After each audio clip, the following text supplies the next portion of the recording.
I've got a new drone and it's got some pretty sophisticated features that I don't quite know how to use yet. So I was practicing this afternoon. I was babysitting for my grandson Jackson, who was inside but decided to come out to watch what I was doing. So I decided to use him as a subject.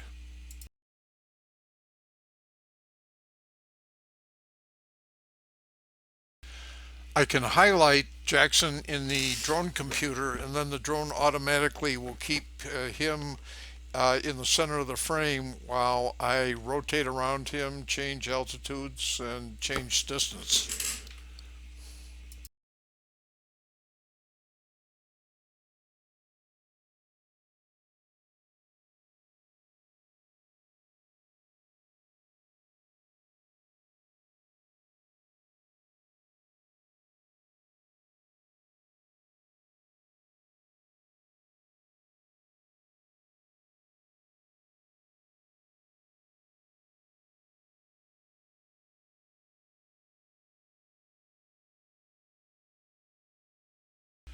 After I got done practicing, I let Jackson fly the drone himself, and the following video is him mostly flying it, of course, with lots of help from Grandpa.